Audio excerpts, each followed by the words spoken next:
रघु पिछले 15 सालों से मुंबई की सड़कों पर टैक्सी चलाया करता था।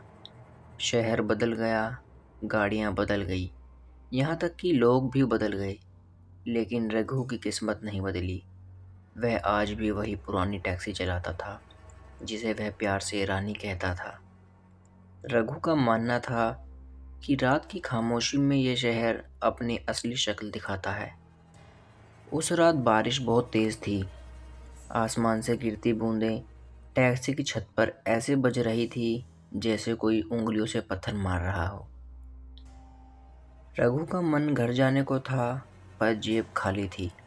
तभी उसने सोचा कि एक आखिरी सवारी मिल जाए तो कल का राशन आ जाएगा। रघु ने अपनी टैक्सी औरा कॉलोनी की ओर डरावने रास्ते पर मोड़ी, जिसे लोग रात में अक्सर टालते हैं।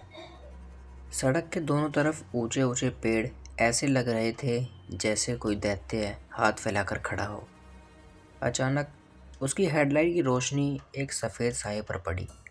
सड़क के किनारे पर एक लड़की खड़ी थी, जिसने सफ़ेद साड़ी पहनी थी, जो बारिश में पूरी तरह भीग चुकी थी।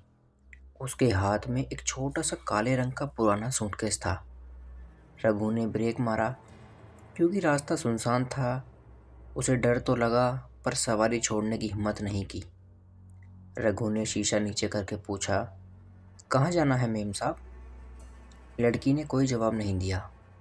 उसने बस धीरे से पीछे का दरवाज़ा खोला और बैठ गई। गाड़ी के अंदर बैठते ही वह ठंडी लहर रघु की रीढ़ की हड्डी से होकर गुजरी। बाहर गर्मी और उमस थी, लेकिन कार के अंदर का तापमान अचानक गिर गया। गुलमोहर पैलेस, पाली हिल। लड़की ने आवाज़ इतनी धीमी थी कि रघु को लगा जैसे हवा में बोल रही हो। रघु का माथा ठनका। मेम साहब, गुलमोहर पैलेस? वह जगह तो 40 साल पहले एक भयानक आग में जलकर राख हो गई थी। अब तो वहाँ सिर्फ झाड़ियाँ और खंडर है। लड़की ने अपनी नज़रें नीचे झुकाई और कहा, मेरा कोई वहाँ इंतज़ार कर रहा है, बस आप चलिए। रघु ने सोचा कि शायद कोई पुराने यादों वाली लड़की होगी। उसने गियर डाला और टैक्सी आगे बढ़ाई। कुछ देर तक सन्नाटा रहा। रघु ने माहौल को हल्का करने के लिए अपना पुराना रेडियो ऑन किया। रेडियो से सिर्फ सरसराहट की आवाज़ें आ रही थी। उसने ट्यूनर घुमाया तो अचानक एक पुराना गाना बजने लगा, लग जा गले कि फिर ये हसीन रातें और कहाँ। हैरानी की बात यह थी कि रघु का रेडियो ख़राब था और उसमें सिर्फ एफएम पकड़ रहा था, लेकिन यह गाना किसी पुरानी रिकॉर्डिंग जैसा लग रहा था। रघु ने अनजाने में ही रिव्यू मिरर पीछे वाला शीशे की तरफ नज़र डाली। उसकी रूह कांप गई। पीछे वाली सीट पर वह लड़की जो बैठी थी, लेकिन शीशे में उसका चेहरा साफ नहीं दिख रहा था। वहाँ सिर्फ एक धुंधला साया था। रघु ने अपनी आंखें मली और फिर देखा। इस बार लड़की उसे शीशे में घूर रही थी। उसकी आंखें पूरी तरह काली थी, ना कोई पुतली और ना कोई सफ़ेद हिस्सा। लड़की ने अचानक कहा, रघु, तुम तेज़ क्यों नहीं चलाते? रघु का पैर क्लच पर कांपने लगा। आपको मेरा नाम कैसे पता? लड़की के चेहरे पर एक डरावनी मुस्कान आई। तुम्हारी टैक्सी के डैशबोर्ड पर जो फ़ोटो लगी है, तुम्हारे पिताजी की, मैं उन्हें जानती थी। साल 1984 में इसी तरह बारिश हो रही थी। रघु के पसीने छूटने लगे। उसके पिताजी भी टैक्सी ड्राइवर थे, जिनकी मौत एक रहस्यमयी एक्सीडेंट में 1984 में हुई थी। उनके पिताजी की लाश कभी नहीं मिली, बस उनकी जली हुई टैक्सी मिली। रघु ने लड़खड़ाती आवाज़ में पूछा, आप आप क्या कह रही हैं? तभी गाड़ी के अंदर की लाइट अपने आप जलने और बुझने लगी। लड़की का चेहरा धीरे धीरे बदलने लगा। उसकी सफ़ेद साड़ी पर अब खून के धब्बे उभरने लगे थे। उसके हाथ की खाल भी उतरने लगी थी। रघु, क्या तुम्हें पता है उस रात क्या हुआ था? लड़की की आवाज़ अब भारी और डरावनी हो गई थी। रघु, क्या तुम्हें पता है उस रात क्या हुआ था? लड़की की आवाज़ अब भारी और डरावनी हो गई थी। तुम्हारे पिताजी मुझे इसी टैक्सी में बिठा कर ले जा रहे थे। वो मुझे बचाना चाहते थे, लेकिन उन लोगों ने हमें नहीं छोड़ा। गाड़ी अब रघु के कंट्रोल से बाहर थी। वह ब्रेक मार रहा था, लेकिन गाड़ी और भी तेज़ भागी जा रही थी। सुई 100, 120 और अब 140 को पार कर गई। बाहर का नज़ारा बदल चुका था। अब वह मुंबई की आधुनिक सड़कें नहीं थी। बाहर 1980 के दशक की पुरानी इमारतें और पुरानी गाड़ियां नजर आ रही थी। ऐसा लग रहा था जैसे टैक्सी समय के पीछे में जा रही हो। लड़की ने चिल्लाकर सामने की तरफ इशारा किया। देखो रघु, वो देखो। सामने एक बड़ा गेट दिखाई दिया, जिस पर लिखा था गुलमोहर पैलेस। बंगला धूं धूं कर जल रहा था। चीखें सुनाई दे रही थी। रघु ने देखा कि गेट के बाहर एक और टैक्सी खड़ी थी, बिल्कुल वैसी ही जैसी रघु चला रहा था। उस टैक्सी के पास 4 नकाबपोश आदमी हाथ में मसाल और तलवार लिए खड़े थे। रघु की टैक्सी जोर से झटके के साथ उस जलते हुए बंगले के सामने रुक गई। बिजली कड़की और एक पल के लिए रोशनी हुई। रघु ने देखा कि उस पुरानी टैक्सी की ड्राइविंग सीट पर जो आदमी बैठा था वह और कोई नहीं बल्कि उसके पिता थे। उनके चेहरे पर खौफ था, और जो लड़की पीछे बैठी थी वह अब पूरी तरह एक रूह में बदल गई। उसने अपना जला हुआ हाथ रघु के कंधे पर रखा। आज की रात वो कहानी पूरी होगी जो 1984 में अधूरी रह गई थी। तुम सिर्फ ड्राइवर नहीं हो रघु, तुम गवाह हो। अचानक टैक्सी का दरवाज़ा अपने आप खुल गया। वह लड़की बाहर निकली और सीधे आग की लिपटों की तरफ बढ़ने लगी, लेकिन जाने से पहले वह मुड़ी और बोली, रघु, भाग सको तो भाग लो, क्योंकि वो लोग अब तुम्हें देख चुके हैं। रघु ने मुड़कर देखा। वे 4 आदमी, जिनकी आंखें जलते कोयले की तरह लाल थी, रघु की टैक्सी की तरफ धीरे धीरे बढ़ रहे थे। उनके हाथों में वही खून से सनी तलवारें थी। रघु ने अपनी टैक्सी रिवर्स करने की कोशिश की, लेकिन पिछला टायर कीचड़ में धंस गया। इंजन बंद हो गया। सन्नाटा हो गया। सिर्फ बारिश की आवाज़ आ रही थी और उन 4 आदमियों के कदमों की आहट, जो अब उसकी खिड़की के पास पहुंच चुके थे। रघु की सांसें बुरी तरह फूल रही थी। टैक्सी का इंजन जवाब दे चुका था और बाहर खड़े वो 4 आदमी उसकी खिड़की के कांच पर अपनी उंगलियां रगड़ रहे थे। उनके नाखून के रगड़ने की आवाज़ चूं चूं करके रघु के कानों के पर्दे फाड़ रही थी। अब वह सीट से सटक कर बैठ गया। उसने अपनी आंखें बंद कर ली और ज़ोर ज़ोर से हनुमान चालीसा पढ़ने लगा। तभी एक ज़ोरदार आवाज़ हुई, जैसे किसी ने टैक्सी की छत पर भारी पत्थर फेंका हो। पूरी गाड़ी हिल गई। रघु ने हिम्मत जुटाकर अपनी दाहिनी खिड़की से बाहर देखा। वो नकाबपोश अब वहाँ नहीं थे, लेकिन टैक्सी के बोनट पर ताज़े खून के निशान थे। अचानक उसके कान के पास वही ठंडी मुस्कुराहट सुनाई दी।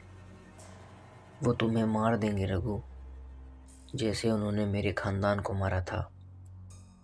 रघु उछलकर पीछे की सीट की तरफ मुड़ा। वहाँ वह लड़की नहीं थी, लेकिन उसकी जगह एक पुरानी जली हुई डायरी रखी थी।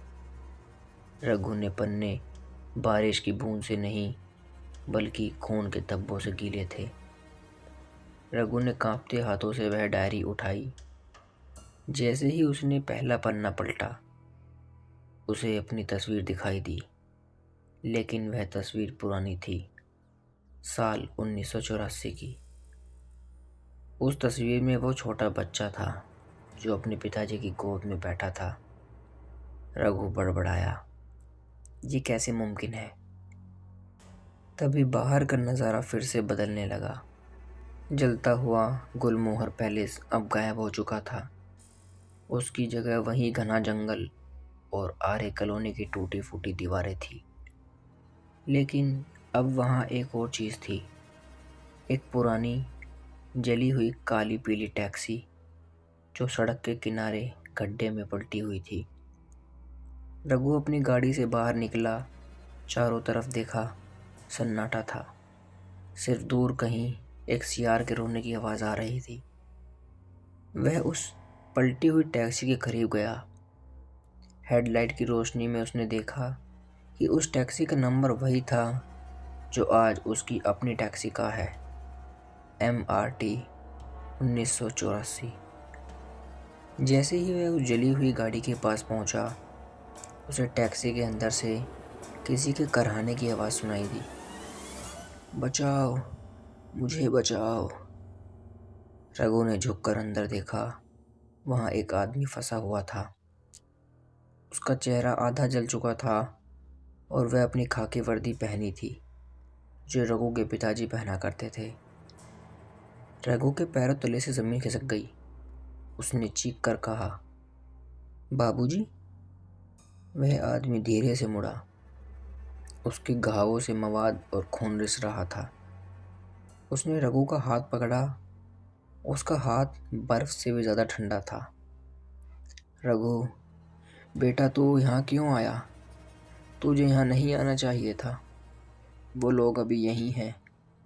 वे इस टैक्सी के पीछे नहीं, वे उस अमानत के पीछे हैं जो मैंने उस रात छुपाई थी। रघु ने पूछा, कैसी अमानत बाबूजी? क्या हुआ था उस रात? रघु ने रोते हुए पूछा। उसके पिताजी ने अपनी जली हुई उंगली से सामने की जंगल की तरफ इशारा किया। उस पुराने कुएं के पास जहाँ बरगद का पेड़ है, वहाँ उस लड़की का सूटकेस दबा है। उसमें वो सबूत हैं जो शहर के सबसे बड़े नामी आदमी सेठ धनराज को लाखों सलाखों के पीछे पहुंचा सकते थे। उसी ने गुलमोहर पैलेस में आग लगवाई थी ताकि वह उस जायदाद पर कब्जा कर सके। और वो लड़की, उस लड़की का नाम माया था। उस लड़की के पास वो असली कागजात थे। तभी अचानक जंगल से एक भारी आवाज़ हुई। वो 4 आदमी फिर से आ गए, लेकिन इस बार वो हवा में तैर रहे थे। उनके पैर ज़मीन पर नहीं थे। उनके हाथों में जलते हुए मशाल थे। रघु ने पिता के छोड़ा। उसके पिता ने कहा, भाग रघु। अगर उन्होंने तुझे पकड़ लिया तो हमारी आत्माएं कभी आज़ाद नहीं होंगी। रघु पागलों की तरफ जंगल की तरफ भागा। झाड़ियाँ उसके चेहरे को चीर रही थी, पत्थर उसके पैरों में चुभ रहे थे, लेकिन वह नहीं रुका। उसे पीछे से उन रूहों की सन्नाहट सुनाई दी। वो लोग इंसान नहीं थे, वो शैतान के गुर्गे थे जिन्हें धनराज ने तंत्र विद्या के जरिए अपनी गुलामी में बांध रखा था ताकि वे कभी उस सच को बाहर ना आने दें। भागते भागते रघु उस पुराने कुएं के पास पहुंचा। वहां का मंजर देखकर उसकी रूह कांप गई। उस बरगद के पेड़ से दर्जनों कंकाल लटके हुए थे। ये शायद वो लोग थे जिन्हें पिछले 40 सालों में उस सच को ढूंढने की कोशिश की थी। तभी माया का साया फिर से उसके सामने आया। यही है रघु, नीचे देखो। कुएं की मुड़े पर वही लाल सूटकेस रखा था जो उसने पहले देखा था, लेकिन इस बार सूटकेस से खून टपक रहा था। जैसे ही रघु ने सूटकेस को हाथ लगाया, उसे एक ज़ोरदार बिजली का झटका लगा। उसके दिमाग में 1984 की वही पुरानी रात की एक फिल्म की तरह चलने लगी। उसने देखा कि कैसे उसके पिताजी ने माया को अपनी टैक्सी में बिठाया था, कैसे धनराज के गुंडों ने टैक्सी का पीछा किया, कैसे माया ने वह सूटकेस रघु के पिता को सौंपा और खुद को उन दरिंदों के हवाले कर दिया ताकि रघु के पिता भाग सके, लेकिन वे नहीं बच पाए। गुंडों ने टैक्सी को टक्कर मारी, वह पलट गई और उन्होंने जिंदा जलते हुए रघु के पिता के सामने माया को उसी कुएं में फेंक दिया। रघु की आंखों से खून उतर आया। डर अब गुस्से में बदल चुका था। उसने सूटकेस खोला। अंदर कोई कागजात नहीं थे। अंदर सिर्फ एक पुरानी पीतल की मूर्ति और एक कटा हुआ हाथ था जिसके एक अंगूठी पहन रखी थी। उस अंगूठी पर धनराज का खानदानी निशान बना था। यही वह सबूत था जो साबित कर सकता था कि कत्ल के वक्त धनराज वहां मौजूद था। अचानक चारों लोग रघु को घेर लेते हैं। उनमें से एक ने अपना नकाब हटाया। उसका चेहरा सड़ा हुआ था, लेकिन उसकी आंखें वही थी जो रघु ने शहर के बड़े बड़े होर्डिंग्स पर देखी थी। सेठ धनराज, तो तूने इसे ढूंढ ही लिया ड्राइवर के बेटे, वह साया बोला। उसकी आवाज़ ऐसी थी जैसे दो पत्थर आपस में रगड़ रहे हों। तेरे बाप ने बहुत कोशिश की थी, पर वह भी इस कुएं की गहराई में समा गया। अब तेरी बारी है। उन नकाबपोशों ने अपनी तलवारें ऊपर उठाई। रघु ने पीछे मुड़कर देखा। पीछे गहरा कुआं था और सामने मौत। तभी उसे अपने पिता की आवाज़ सुनाई दी। रघु, टैक्सी की चाबी अपनी जेब में देख। रघु ने अपनी जेब में हाथ डाला। वहां उसकी पुरानी टैक्सी की चाबी थी, लेकिन अब सोने की तरह चमक रही थी। उसने महसूस किया यह सिर्फ एक चाबी नहीं है, बल्कि उसके पिता और उन तमाम बेगुनाहों की ताकत है जो इंसाफ चाहते थे। जैसे ही नकाबपोश हमला करने के लिए आगे बढ़े, रघु ने वह चाबी हवा में लहराई। एक जोरदार आवाज़ हुई और पूरी आर्य कॉलोनी की ज़मीन हिलने लगी। कुएं के पास का सन्नाटा इतना गहरा था कि रघु को अपनी खुद की धड़कन साफ सुनाई दे रही थी, लेकिन माहौल में एक भारीपन था, जैसे हवा का वजन बढ़ गया हो।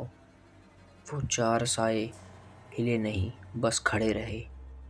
उनकी खामोशी किसी चीख से ज़्यादा डरावनी थी।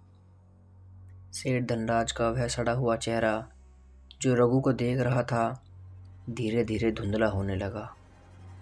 रघु को एहसास हुआ कि ये कोई भूत प्रेत का नाच नहीं है, बल्कि वह उन यादों और उस पाप के बीच खड़ा है जो पिछले 40 सालों से ज़मीन में दफन था। सबूत सिर्फ सूटकेस में नहीं था। रघु, माया की आवाज़ उसके कानों के पास आई। वह अब उसके सामने नहीं थी, लेकिन उसकी मौजूदगी महसूस हो रही थी। सबूत वह डर है जो धनराज आज भी महसूस करता है। रघु ने कांपते हाथों से उस सूटकेस को बंद किया। उसने देखा कि वे नकाबपोश साए धीरे धीरे पीछे हट रहे हैं। वो गायब नहीं हुए, बल्कि वो अंधेरे में गायब हो रहे थे।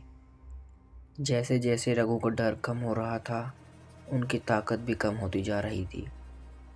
रघु समझ गया, ये साए असल में धनराज के डर की उपज है, जो उन लोगों को मार देते थे जो सच के करीब पहुंचते थे। रघु ने अपनी टैक्सी की चाबी कसकर पकड़ी और वापस अपनी गाड़ी की तरफ दौड़ा। वह कीचड़ में फंसी उस रानी को अब छोड़ गया। हेडलाइट की रोशनी बहुत धीमी हो चुकी थी, लेकिन रघु गाड़ी के अंदर बैठा और पागलों की तरह चाबी घुमाने लगा। स्टार्ट हो जा, प्लीज़ स्टार्ट हो जा। 3 बार कोशिश करने के बाद इंजन ने एक घड़घड़ाहट की और टैक्सी चालू हो गई। रघु ने पीछे मुड़कर नहीं देखा। उसने गाड़ी रिवर्स की और तेजी से मेन सड़क की तरफ बढ़ा। पूरे रास्ते उसे महसूस हो रहा था कि कोई उसका पीछा कर रहा है। जब उसने शीशे में देखा तो पीछे कोई नहीं था, लेकिन सीट पर पानी के गीले निशान साफ दिख रहे थे। शहर की रोशनी दिखने लगी थी। सुबह के 4 बज रहे थे। रघु सीधा पाली हिल इलाके की तरफ बढ़ा। उसे पता था कि सेठ धनराज, जो अब एक बहुत बड़ा बिजनेसमैन और नेता बन चुका था, अपने उसी नए बंगले में रहता है जो पुराने गुलमोहर पैलेस की राख पर बना था। बंगले के बाहर सिक्योरिटी गार्डों ने रघु ने अपनी खटारा टैक्सी सीधे गेट के सामने रोकी। गार्ड उसे हटाने के लिए आए, लेकिन रघु नीचे उतरा और चिल्लाने लगा, धनराज, धनराज को बाहर निकालो, कहो कि माया का ड्राइवर आया है। कुछ ही मिनटों में बंगले की लाइटें जली। एक बुजुर्ग लेकिन रौबदार आदमी बाहर आया। वह धनराज था। उसने नीचे खड़ी उस पुरानी टैक्सी को देखा। उसकी आंखों में वही खौफ दिखा जो रघु ने जंगल में देखा था। धनराज ने गार्ड को इशारा किया कि रघु को अंदर आने दे। रघु जब उसके आलीशान कमरे में पहुंचा तो धनराज शराब का गिलास हाथ में लिए खड़ा था। कितने पैसे चाहिए तुम्हें? धनराज ने बिना रघु की तरफ देखे पूछा। तुम्हारे बाप को भी पैसे दिए थे, पर वह ईमानदार बना फिरता था। अंत में देखो क्या हुआ उसका। रघु ने वह लाल सूटकेस टेबल पर रख दिया। पैसे नहीं चाहिए, बस यह देखना था कि 40 साल बाद भी आप चैन से सो पा रहे हैं या नहीं। जैसे ही सूटकेस खुला, कमरे की लाइटें जल बुंद होने लगी। खिड़कियां अपने आप बंद हो गई। कमरे में वही मिट्टी और पुराने इत्तर की खुशबू फैल गई। धनराज की नज़र उस कटे हुए हाथ की अंगूठी पर पड़ी। उसका चेहरा सफ़ेद पड़ गया। यह तो मैंने उसके साथ ही दफन किया था। धनराज लड़खड़ाया। आपने उसे दफन किया था, पर यह मिट्टी उसे पचा नहीं पाई, रघु ने ठंडे लहजे में कहा। अचानक धनराज ने पीछे खड़े बड़े से आईने में माया की छवि साफ दिखाई दी। वह डरावनी नहीं थी, वह दुखी थी। धनराज आईने की तरफ मुड़ा और चिल्लाने लगा। उसे लगा कि कमरे की दीवारें उसे कुचलने आ रही हैं। वह पीछे हटा और फर्श पर गिर गया। उसे दिल का दौरा पड़ रहा था। रघु वहाँ से चुपचाप बाहर निकल आया। उसने पुलिस को फ़ोन कर दिया और गुमनाम टिप दे दी कि सबूत कहाँ रखे थे। जब वह अपनी टैक्सी से वापस आया तो सूरज की पहली किरण मुंबई की सड़कों पर पड़ रही थी। टैक्सी के अंदर वह ठंडक अभी भी बनी हुई थी। रघु ने पीछे वाले शीशे में देखा। इस बार वहाँ कोई नहीं था। कोई साया नहीं, कोई पानी के निशान नहीं। सीट बिल्कुल सूखी थी, लेकिन डैशबोर्ड पर उसके पिताजी की पुरानी फ़ोटो लगी थी। उसमें उसके पिता के चेहरे पर एक सुकून भरी मुस्कान थी। रघु ने गाड़ी स्टार्ट की। रेडियो पर अब कोई गाना नहीं बज रहा था, बल्कि सुबह की खबरें आ रही थी। उसने टैक्सी के मीटर को डाउन किया और सड़क पर निकल पड़ा। शहर जाग रहा था। जैसे ही वह एक चौराहे पर रुका, एक सवारी ने हाथ दिया। भाई साहब, दादर चलोगे? रघु ने मुस्कुराकर दरवाज़ा खोला और कहा, बैठिए साहब। उसने महसूस किया कि वह अब अकेला ड्राइवर नहीं है। उसके पिता की विरासत और वह कहानी अब उनके साथ थी, लेकिन अब उसमें खौफ नहीं बल्कि इंसाफ की शांति थी। वह टैक्सी अब सिर्फ एक लोहे का डिब्बा नहीं, बल्कि एक गवाह थी, उन रातों की जो बीत गई और उनका सच की जो कभी मरते नहीं।